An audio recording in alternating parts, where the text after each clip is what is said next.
Bueno, bienvenidos otra vez más al podcast Vives, al canal Biblia y Eternidad. Hoy tenemos a una invitada súper especial, Michelle Espinosa. Michelle es autora de un libro que se llama 13 mitos acerca del sexo. Ella trabaja con jóvenes y adolescentes en su iglesia desde hace más de 20 años. Está capacitada en el tema de la sexualidad y le apasiona instruir a los jóvenes para que sean todo aquello que el Señor planeó. Ella es diseñadora, tiene una maestría en mercadotecnia y es catedrática en una universidad allí en México donde vive. Tiene 2 hijos, está casada hace 25 años. Pero yo quiero que ella nos cuente un poquito acerca de quién es Michelle Espinosa y un poquito acerca de su testimonio y cómo llegó a interesarse por este tema. Así que bienvenida, Michelle, al canal Biblia y Eternidad. Qué rico tenerte aquí. Hola, ¿qué tal? Pues muchas gracias por invitarme. Es un placer y un honor siempre hablar con otras hermanas en Cristo, otras hermanas en la fe. Y pues, ¿quién es Michelle? Pues es una mujer que ha sido perseguida por el Señor, ha sido, de alguna manera, si yo miro hacia atrás en mi vida, he visto que el Señor siempre, aún yo antes de conocerlo, he visto cómo el Señor ha ido detrás de mí, me fue poniendo de alguna manera u otra como las pistas y me fue llevando a que yo no tuviera otra opción más que conocerle y rendir mi vida a Él. Yo conocí al Señor ya propiamente a los 18 años. Estaba en la universidad y entonces yo empecé a sentir como un vacío y finalmente ese vacío solo lo pudo llenar el Señor y pues desde entonces he estado con Él, caminando con Él. Más adelante me casé con el que ahora es mi esposo, entonces ya tenemos ya muchos años casados, siempre sirviendo al Señor, siempre trabajando. Tengo 2 hijos, un hijo, una hija, un yerno y el año que viene, con el favor de Dios, nacerá nuestra primera nietecita. Entonces estamos bien contentos y me quedo sin palabras cuando trato de describir el amor de Dios y la fidelidad de Dios en mi vida y en la vida de mi familia. Y pues llegó el momento en que, a mí siempre me gustó escribir, desde que era niña andaba en eventos que tuvieran que ver con escribir, pero hace como un poco más de 10 años quizás el Señor empezó a poner la carga en mí al respecto del tema de la sexualidad y entonces empecé a ir a conferencias, a leer libros, a tomar cursos, a capacitarme, porque yo dije, bueno, es un tema que tiene mucha necesidad, entonces la necesidad finalmente, el Señor puso esa carga en mí para de alguna manera ayudar en esa necesidad, porque yo veía que los jóvenes tenían muchas preguntas, no sabían a quién acudir o si acudían al internet, pues podían terminar en un lugar de mucho riesgo, o también veía que los jóvenes se casaban y entonces llegaban al matrimonio y como llegaban con mucha mala información, pues había tensión y problemas en el matrimonio por esa área. Y creo que la parte que más me preocupaba es saber que muchos jóvenes, adultos ya, estaban dejando la fe por malas enseñanzas en décadas pasadas respecto al tema de la sexualidad, porque se estaba enseñando la sexualidad de una manera que parecía bíblica, pero que quizás no lo es. Entonces, ya yo de por sí siempre he estado como con una lucha con todo aquello que parece bíblico, pero que no es, que parece muy cristiano, pero que no es. Y entonces el Señor me fue llevando. Yo nunca imaginé que iba a terminar hablando del tema de sexualidad, pero pues al Señor así le plació y pues aquí estamos. El hombre planea su camino, pero Dios es el que dirige nuestros pasos. Uno nunca sabe dónde o cómo Él nos va a preparar y va a usar nuestros talentos y nuestros dones. Y mira, la escritura, y la estás usando también para bendecir a los jóvenes a través de estos libros, pero también a través de los artículos que escribes para las iniciativas femeninas de Volvamos al Evangelio y también para algunos otros ministerios. Así que qué bendición tan grande poder escuchar la manera como el Señor puso esa semillita en tu corazón y ese deseo de poder instruir y ayudar a los jóvenes con un tema tan tabú dentro de las iglesias, ¿verdad? Porque muchas veces, yo no sé, ¿no? Nuestra generación, yo hablo por la mía, a mí no me explicaron muchas cosas cuando era joven. Entonces como que llegas desprevenido, llegas sin conocimiento, con lo poquito que escuchas, pero tener una fuente bíblica que te diga, mira, esto es bíblico y esto no. Y es tan importante para nuestros jóvenes y más en los tiempos que estamos viviendo, donde hay tanta confusión con tantas cosas. Yo creo que eso es una bendición. Así que gracias por escribir ese libro. Ya quedas invitadísima para que en una próxima oportunidad hablemos acerca del libro como tal, pero hoy vamos a tocar otro tema muy importante, que es el tema del matrimonio.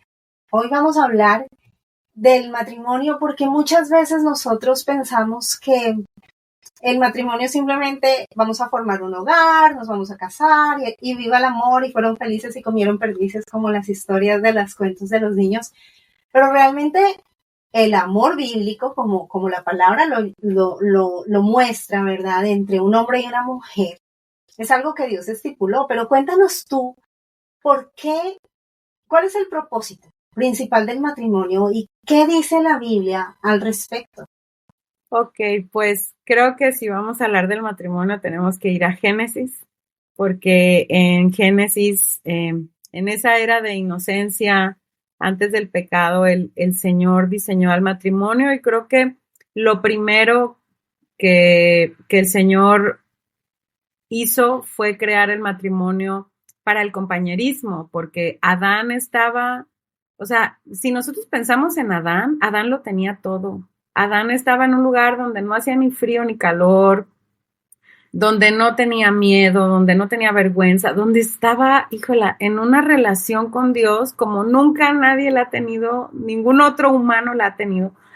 Y tenía esa relación tan cerca con el Señor y sin embargo el Señor determinó que al hombre le hacía falta algo, que tenía una necesidad y no era bueno que estuviera solo. Y entonces el Señor crea el matrimonio para el compañerismo, primeramente, ¿no? Esa es como la primera respuesta de parte del Señor.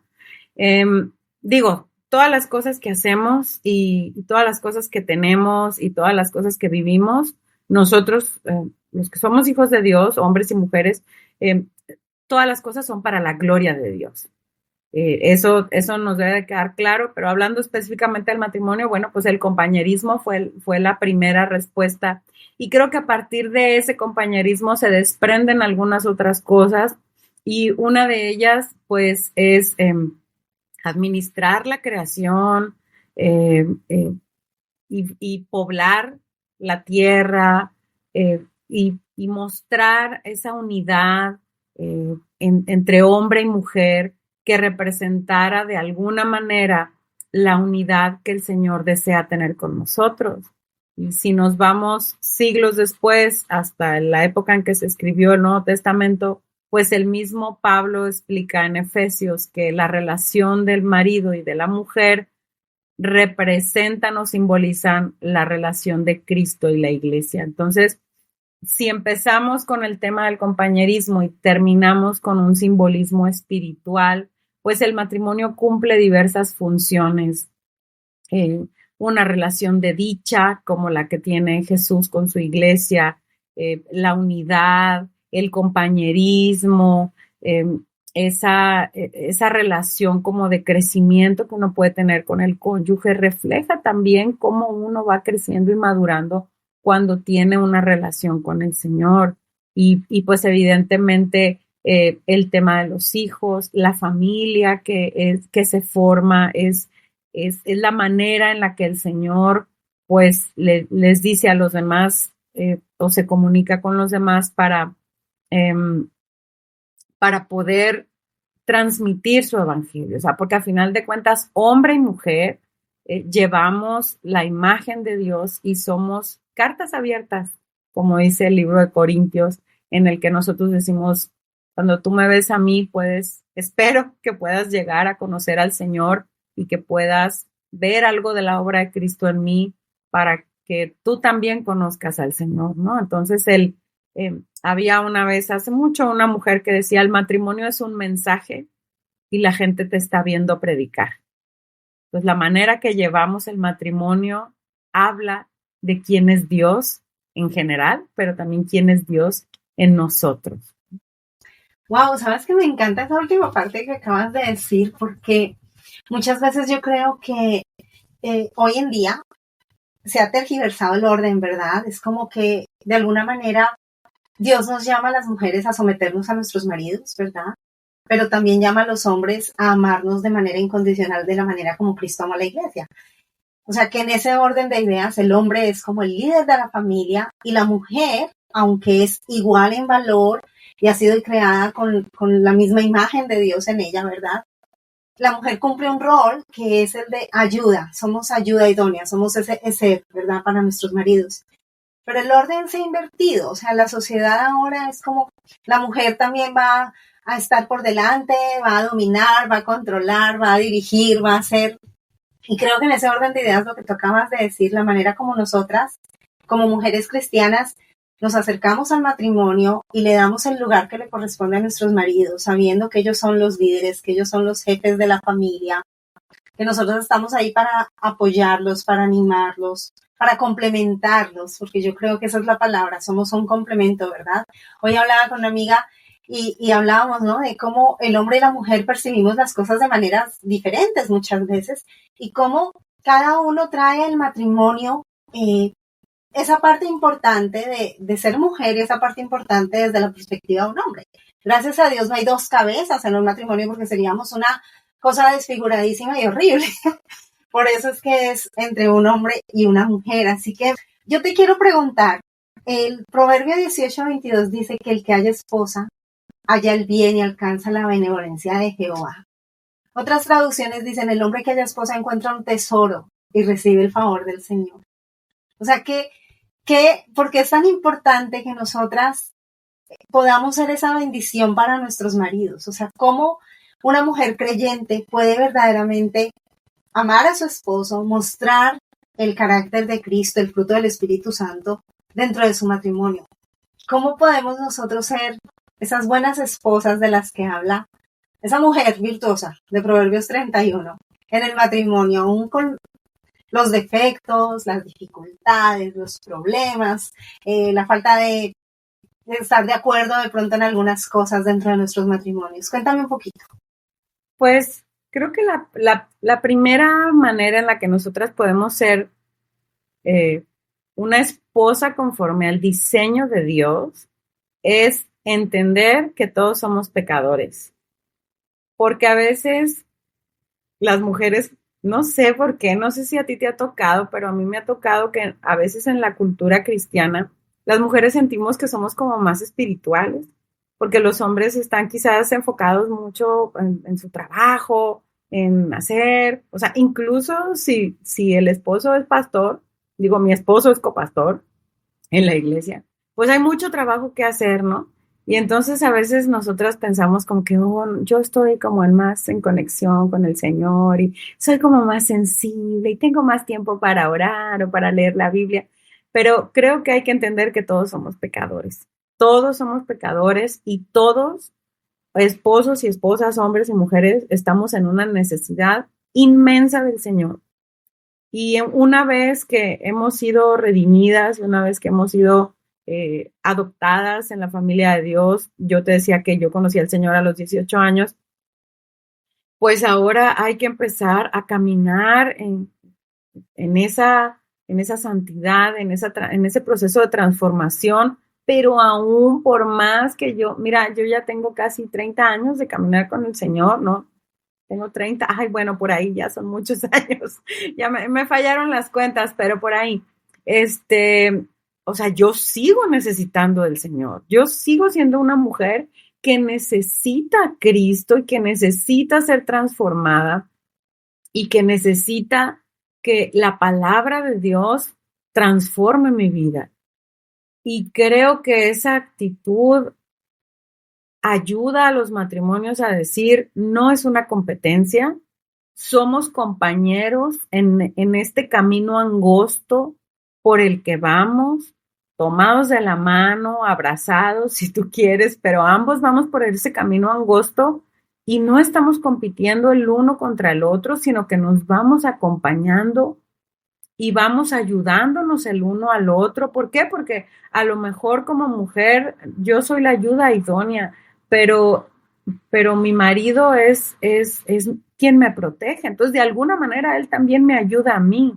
O sea, es una ayuda mutua, yo no llevo una contabilidad de quién ha ayudado más a quién, sino, sino tener esa actitud desinteresada de decir, yo haré lo que sea por ti, yo haré para bendecirte, yo haré para impulsarte. Si yo veo que en ese camino angosto en el que vamos, tú te tropiezas o te fatigas o te quedas un poco atrás, pues yo te ayudo a que vuelvas a agarrar el ritmo y que sigamos caminando por ese camino angosto todo el tiempo que el Señor nos regale estar juntos.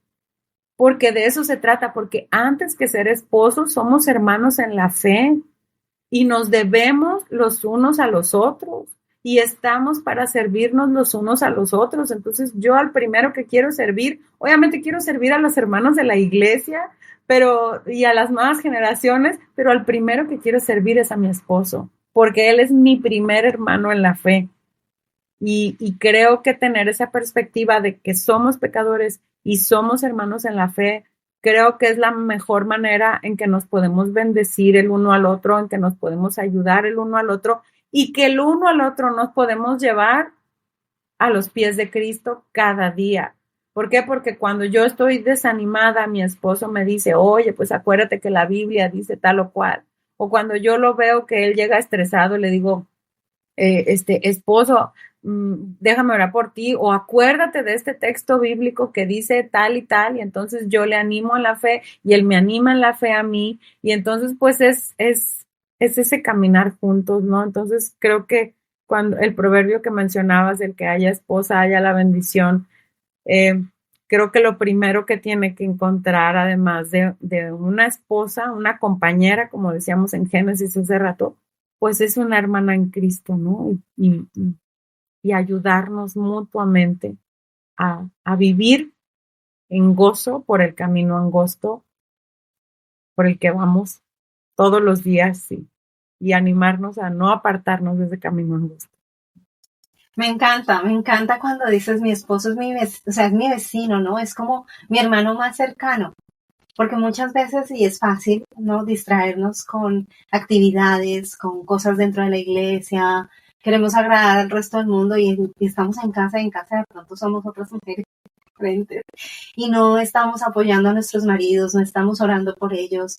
En lugar de amarlos y mirarlos como pecadores, como tú bien decías, tal vez queremos cambiarlos a nuestra manera, con nuestro comportamiento. Y cuando pensamos en este versículo que dice que el hombre se afina con, el hierro se afina con el hierro y el hombre en el trato con el hombre, ¿no? Y yo creo que qué más trato que entre una pareja, el hombre y la mujer juntos cada día, viéndonos los defectos, viéndonos los complejos, viéndonos las debilidades, esos pecaditos que conocemos acá al interior de nuestra casa, pero que la gente afuera no sabe. Y cómo en lugar de responder con enojo, con ira, con venganza, con crítica, podemos más bien estimularnos al amor y a las buenas obras mutuamente, ¿no? Y esa labor de pareja, o sea, realmente son dos mejores son dos que uno, ¿no? Porque realmente nos apoyamos, nos animamos. Y qué mejor que el que está en el centro uniéndonos es Jesús. Así que yo creo que en ese sentido, desde una perspectiva de un matrimonio, donde Jesús es el centro, funciona muy bien. Pero, ¿qué consejo le darías tú, por ejemplo, a una mujer que está casada con un no creyente porque fue el camino que escogió? O sea, se metió en yugo desigual, yo lo cambio, él me ama, yo lo amo y todo tan bonito, todos tan contentos. Pero, ¿qué pasa cuando ese hombre del que tú te enamoras y tratas de convencerlo, oras por él, lo pones en grupos de oración, por favor, oren por su conversión, y no, y es duro como una piedra y todavía no se convence? ¿O qué pasa cuando tú eres no creyente, te casas con un no creyente, porque los dos no son, pero en el camino el Señor te cambia y te transforma? ¿Qué consejo tú le darías a una persona que está en una relación en yugo desigual? Porque no es fácil. O sea, yo entiendo que el líder de mi hogar debe ser el hombre, pero mi hombre es un incrédulo. ¿Cómo manejo eso? ¿Cómo manejas el respeto, el amor? ¿Cómo manejar un matrimonio donde falta lo básico? Por eso uno les dice a los jóvenes, no te cases en yugo desigual, porque es difícil cuando los chicos están en esa etapa previa al matrimonio y digo, yo sé que dependiendo del contexto cultural le llamamos de distintas maneras. Unos le llaman noviazgo, otros le llaman cortejo, incluso algunos otros le llaman amigos con propósito. Como sea que le llamemos a esa etapa de transición en la que pasamos de ser solteros pasamos a estar casados, están como en una nube hormonal. Ahí cuando lean mi libro, quizás las personas que nos escuchan entenderán por qué digo lo de la nube hormonal, pero tienen el juicio un poco nublado, ¿no? Porque están tan, ay, es tan guapo y es tan lindo y canta tan bonito. Y entonces están un poco con el juicio nublado, entonces les decimos, ten cuidado porque casarte con alguien que no conoce al Señor crea muchos conflictos. Digo, evidentemente, pues hay que obedecer lo que dice la Escritura y si la Escritura lo manda, pues hay que hacerlo, pues porque es lo que debe de ser, ¿no? Es el deber ser. Pero también es complicado en el día a día vivir con alguien que camina en una dirección opuesta hacia ti. Tú vas caminando por el camino angosto hacia Cristo y quizás tu esposo no. Y entonces, pues cuando eran novios, sí te decía, oh, sí, vamos a la reunión de adoración, sí, vamos al culto, vamos al servicio. Pero ya cuando se casan, a veces parece como que cambia de opinión, ¿no? Porque pues ya no tiene nada que conseguir, ya consiguió lo que quería. Pero por otro lado también, cuando los días son difíciles, porque todos atravesamos por días difíciles, siempre es mejor tener un esposo que en vez de, cuando viene la crisis, en vez de correr a las cervezas, en vez de correr a las drogas, corre a Cristo. Que en vez de decirte, no sé, algún insulto, qué tonta fuiste, por tu culpa estamos en este problema, ¿cómo se te ocurre haber tomado esa decisión? Te dice, esposa, pues ni modo, vamos a orar y que el Señor nos ayude y te consuele y pues quizás sí se molesta porque a lo mejor realmente uno tomó una mala decisión, pero una actitud de equipo, una actitud amorosa es distinta a cuando alguien no conoce al Señor y lo único que hace es insultarte quizás o culparte y salirse de la casa e ir a ahogar sus problemas en alcohol o quiera Dios que no con otras mujeres, no lo sé. O sea, se presentan muchas situaciones en la vida y por eso uno les dice a los jóvenes, cuida con quién te vas a casar, ¿no? Es bien importante, porque también sucede, el otro peligro es que, y a veces eso no lo ven los jóvenes. ¿Por qué? Porque quizás las chicas que dicen, pues yo lo voy a convertir, o el chico que dice, yo voy a hacer que ella venga a los pies de Cristo, a veces sucede lo contrario. O sea, después de que es un chico o una chica que creció en una familia, con fundamentos bíblicos y que fue a cada campamento de la iglesia y que se aprendió cada himno, cada canción para niños acerca de David y del arca de Noé y de todo eso, llega, conoce a una persona y en vez de que esa persona venga a los pies de Cristo, lo que sucede es que el jovencito o la jovencita se aleja del Señor y le sucede como a Salomón, ¿no? Que sus muchas mujeres alejaron el corazón de él, de parte de Dios, pues hacia lo terrenal, ¿no?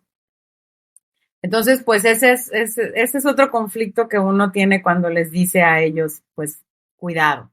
Pero luego también sucede que se casan con alguien que está como en otro canal, a lo mejor los dos son salvos, a lo mejor los dos son creyentes, a lo mejor los dos han caminado con el Señor, pero uno de los dos quiere vivir para el Señor, quiere vivir en el ministerio, quiere orar todos los días, leer la Biblia todos los días, y el cónyuge también es creyente, pero es de esos creyentes a los que les basta con ir a la iglesia el domingo 1 hora y no abre la Biblia en toda la semana, ni le interesa estar en un ministerio y quizás vuelve a abrir la Biblia si se reúne a un grupo pequeño o algún otro evento que hay en la iglesia, ¿no? Entonces dices, ok, los dos son creyentes, pero definitivamente están de manera desigual. Hace unos días llevé a caminar a mis perros y tengo un perro que corre muchísimo y es así bien inquieto. Y el otro es como un costal de papas que hay que irle diciendo, camina y se quiere detener a oler cada florecita y cada pastito que hay. Y el otro quiere ir así como un relámpago, o sea, de hecho se llama Flash, el otro perro. Y entonces yo tengo una correa que al final se hace como 2 correas y enganchas a cada perro. Y cuando yo los llevaba, yo decía, así es esto del matrimonio porque necesitamos ir a la misma velocidad, necesitamos ir al mismo ritmo y a veces, pues a veces no sucede, aunque estés felizmente casada, a veces te tienes que poner de acuerdo para ir juntos, para ir al mismo ritmo. Y entonces si ya de por sí, si los dos aman al Señor, a veces cuesta ponerse de acuerdo porque finalmente nuestra carne, nuestro orgullo, nuestras ideas se interponen. Cuando el esposo no conoce al Señor, pues yo le diría a la esposa, ¿sabes qué? Tu primer campo de discipulado y de evangelismo, pues es tu casa. O sea, el Señor nos dijo que ir a todas las partes del mundo y hacer discípulos, pues es el primer campo de trabajo de una esposa con un marido que no conoce al Señor, pues es su casa. Orar por él, interceder por él, mostrarle un ejemplo bíblico, que nuestra vida como mujeres sea de alguna manera un evangelio que se predica a su vida. ¿Para qué? Para traerlo al Señor. Obviamente no lo vamos a agarrar a bibliazos y ya te dije que Proverbios 15 o qué sé yo, ¿no? Porque a veces pensamos que esa es la solución, pero, pero ciertamente no lo hacemos así con otras personas que no conocen al Señor y que les estamos queriendo llevar el evangelio. Bueno, pues hay que tratar al esposo con esa misma gracia, con esa misma compasión, con esa misma cortesía de decirle, mira, te presento a Cristo, ¿no? Porque a veces queremos forzar las cosas y ahí es donde pues se empiezan los conflictos de alguna manera. Y otra cosa que yo le quisiera decir a las esposas que están con un esposo que no es creyente es que tengan paciencia, porque a veces las oraciones el Señor las concede muy pronto, pero a veces en su sabiduría, en su soberanía y en su amor, Él dilata la respuesta. Y dice, o sea, sí te voy a conceder eso que me estás pidiendo, de Señor, por favor, que mi esposo te conozca, pero a veces el Señor no lo va a conceder en ese momento. Entonces nosotros tenemos que ser pacientes, tenemos que perseverar, tenemos que evitar el desánimo y decir, Señor, aquí te lo pongo, aquí está mi esposo, cuando tú quieras traerlo a ti, está bien, yo voy a estar en contentamiento, pero también, Señor, te pido que a mí me des herramientas, que si yo puedo hacer algo, me inspires y me capacites para hacerlo, para hablarle de la manera que él necesita escuchar, para leerle, Señor, los pasajes que él necesita escuchar y que sobre todo mi actitud y mi ejemplo sean un mensaje de parte de ti para ablandar su corazón y deja tú que haga lo que uno quiere como esposa, porque a veces, no sé, yo les voy a preguntar, o a lo mejor a mí nomás me pasa, a veces yo oro para que, ay Señor, que mi marido haga tal cosa, pero no es la voluntad de Dios, es mi voluntad. Señor, que mi marido llegue temprano. Señor, que mi marido traiga tal o cual cosa para comer. ¿Por qué? Porque es lo que yo quiero y oro para que el Señor haga lo que yo quiero. Entonces, pues no. Además de que no debe ser así, creo que una mujer que tiene un esposo que no conoce al Señor debe de estar todavía más concentrada en acercarse al Señor de una manera más sabia, más prudente, más cuidada. ¿Por qué? Porque lo primero que tiene que suceder es que el corazón de ese esposo se salve, nazca de nuevo y conozca al Señor. Esa es la prioridad, porque esa es la prioridad de todos los hijos de Dios, solteros y casados, que cuando nosotros nos comunicamos con otras personas, tengamos en mente que es un alma que necesita ser redimida por el Señor Jesús. Entonces, las esposas tienen ahí un gran trabajo que hacer y pues oramos las unas por las otras para que sobre todo no se desanimen, porque yo eso es lo que he visto, es que lo primero es que se desaniman porque ¿cuándo mi esposo irá a rendirse a Cristo? ¿Y cuándo mi esposo? Y se cansan de orar por sus esposos. Entonces, no te canses, mujer, persevera, ánimo. ¿Sabes que me haces pensar en cuántas veces nosotras no somos culpables de ser más duras con los que tenemos cerca que con aquellos que están lejos? Cuando realmente estamos llamados a vivir en paz, ¿verdad? A preservar la paz, a hablar con gracia, a sazonar nuestras palabras con sal.